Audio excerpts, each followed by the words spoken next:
If a quill pen was truly more powerful than a rapier, as Shakespeare suggested, then a pen must also be more powerful than a needle. Emily Summers mused on this as she sat in the parlour writing in a notebook.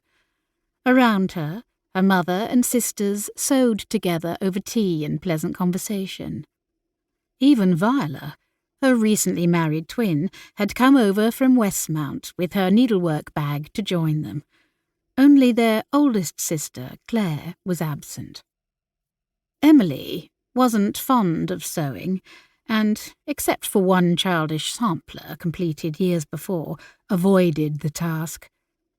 The only one of her family less skilled with a needle was the youngest, 16-year-old Georgiana, who sat bent over a wad of fabric and knotted embroidery floss that was supposed to become her sampler. Mamma required each of her girls to finish one, insisting all young ladies should be skilled in needlework.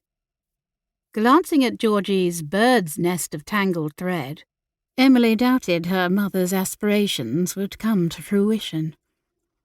Emily's own sampler hadn't been much better. Mamma hadn't even bothered to frame it as she had the others. Viola's and Sarah's hung in Mamma's room even now. She had no idea where Claire's had ended up.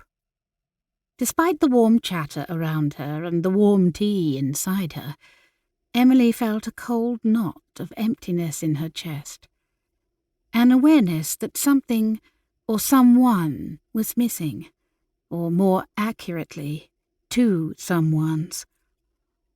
She paused to consider the feeling. She'd long desired three things in life: to be reunited with her eldest sister, to return to May Hill and marry Charles Parker, and to become a published author. She had little confidence any of these would ever happen.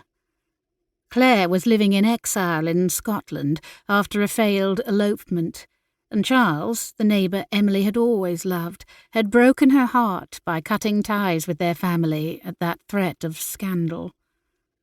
Despite all that, however, her last goal seemed the most unlikely.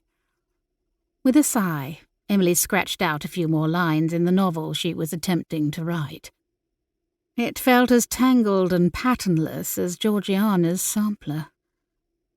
Giving up, she placed the quill back in its holder, set the notebook aside, and picked up a book instead.